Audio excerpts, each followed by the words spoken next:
This is the DJI Air 3 Fly More combo with DJI RC 2. And the first flight left me grinning like a kid who got away with flying at golden hour a little longer than planned. The thing that hit me right away was how complete it feels. Not oversized like a heavy rig, not limited like an ultralight. Just a sweet spot where I can lift off, frame a shot fast, and trust the link, the battery, and the sensors to do their jobs so I can focus on the story. Key features that stood out to me are the dual cameras, the long flight time, the omnidirectional obstacle sensing, and the RC2 controller with a bright built-in screen. The two lenses are a 24mm wide and a 70mm median tele. If you're new to focal lengths, think of 24mm as the sweeping landscape view and 70mm as the pull the background closer look. The 70 compresses space and makes subjects pop without flying dangerously close. Switching between the mid-flight changes the mood instantly. I've leaned on the 70mm to track hikers on ridgelines and boats on open water, and it gives me a cinematic look I used to need a bigger drone for. From my experience, flight time is where this drone changed my field workflow. It's rated up to 46 minutes in perfect conditions. I plan around 35 to 40 minutes per battery in real use, which is plenty to scout, shoot, and reshoot. The Fly More combo includes 3 batteries and the charging hub. The hub's power accumulation trick is not a gimmick. When all 3 batteries are partly drained, I combine leftover charge into one go-again battery. That extra flight has saved my schedule more than once when the light turned magical. The RC2 controller is a huge quality of life upgrade. No phone, no cables. I tap the power button, and I'm looking at a bright screen that stays readable in harsh sun. 04 transmission has been rock solid for me. If you're new to the term, it's the video and control link between the drone and controller. The spec says up to 20 kilometers under FCC rules, but I treat that as headroom. I fly line of sight and stay well within local rules. What matters is that the live 1080p 60 feed is stable, clean, and low latency, even around trees and light interference. That stability boosts confidence more than any range number. The camera output is genuinely nice. I'm getting crisp 4K 60 HDR video from both lenses. HDR here means a wider range in bright highlights and dark shadows, so sunsets don't blow out and shaded foregrounds keep detail. For stills, 48 megapixel gives me room to crop. I've reframed shots hard in post and still came out with clean results for delivery. Vertical 2.7K 60 frames on both lenses has been handy when I'm shooting content for phones without building custom crops later. Safety is where I feel the Air 3 became a trusted tool. Omnidirectional obstacle sensing means it sees in all directions and uses ACAS to route around obstacles smoothly if I set avoidance to bypass. I test this gently, trees, poles, and angled branches, and it responds predictably. RTH is smarter than what I had on older drones. It picks a sensible route home and climbs appropriately, and the AR path visualization is super helpful when I'm repositioning. I've also used tracking modes with confidence now that I know the sensing is full coverage. I had a few doubts early on, and they weren't imaginary.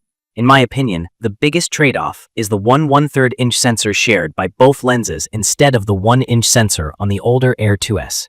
On paper, that can mean more noise in low light. In practice, the wide lens at f1.7 holds up well at dusk. I keep ISO lower than I expected and get usable, clean video. The 70mm is f2.8, so you do notice a little more noise when the light drops. I plan my shots to take advantage of brighter moments and rely on the wide for very low light.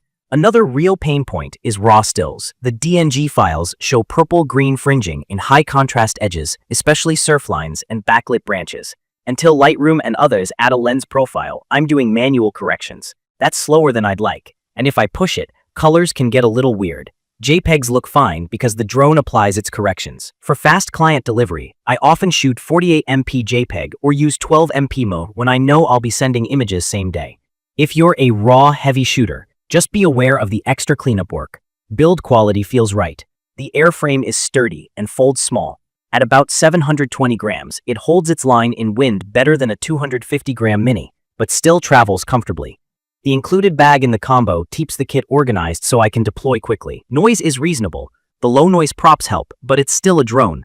People nearby will hear it on takeoff and landing.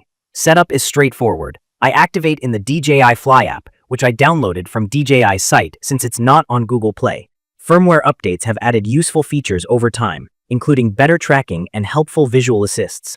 The Air 3 is also FAA Remote ID compliant. I register my drones and fly where I'm allowed, and I'd suggest doing the same because nothing kills a shoot like a rules problem. It's perfect for travelers, solo creators, real estate shooters, social content teams, and anyone who wants a dependable A-cam without hauling a heavy case.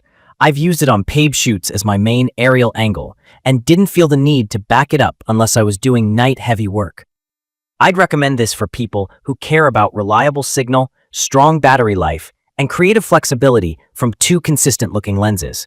If you own older DJI controllers, note that this drone works with the RC2 and RC-N2 series, so plan for that change. If you're new, the RC2 in this combo is the way to go. From my experience, the strongest combo of features is simple: two useful focal lengths with matching color, long batteries that change my day, safety sensors that actually let me relax a bit when tracking, and a controller I trust to show me a clear feed in bright light. The main headache is raw fringing and the extra time in post. I can live with that because the video and JPEG output are excellent, and I shoot a lot of video.